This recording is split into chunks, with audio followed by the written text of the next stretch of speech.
So a question that a lot of applicants ask me is, what if I get refused, or when can I get refused, and what kind of scenario?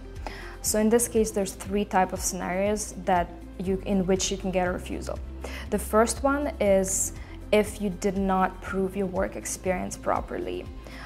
The most important thing in your express entry application is having the right supporting documents for your work experience.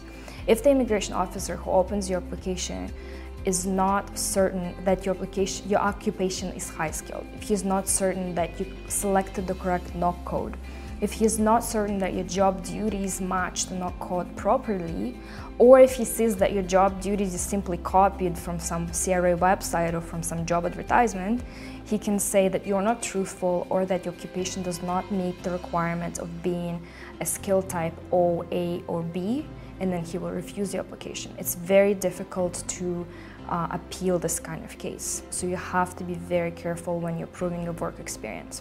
Second scenario is if you've made mistakes in your background, personal history questionnaires. Let's say you have included something you never provided before in your previous visas to study permits. Let's say now all of a sudden you're telling the officer that you have some new foreign work experience that you had 5 years ago. They can say that, listen, you didn't include it before and now you're including it. We are not certain that you're providing us with truthful information, and they can refuse you. Or they can refuse you with because you've had criminal inadmissibility or you had medical inadmissibility. The third scenario, and unfortunately it happens very often when someone is applying by themselves, is if an officer makes a mistake. Officers have to go through a lot of applications in a day.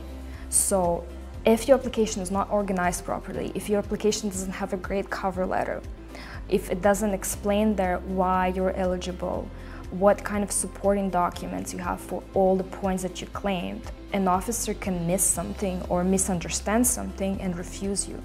I have people who came to me and they've been refused because the officer said that I'm not convinced that your job offer is high skilled, or I'm not convinced that your work experience is high skilled. In that case, I was thankfully able to argue with an officer and the person still got approved. Another case, let's say the officer made a mistake and he said, actually you don't meet the minimum language level, but the person did meet it. So I again was able to help that person. I sent a letter for reconsideration, I explained all the reasonings, and the person got their approval. If only the person worked with me right away, I'm sure they wouldn't have had that issue, because the letter that I provide for my applicants, it's called submission letter, is very, very helpful for these kind of scenarios. So to sum up, there's three types of refusals that I see most often happen to my applicants or to other applicants.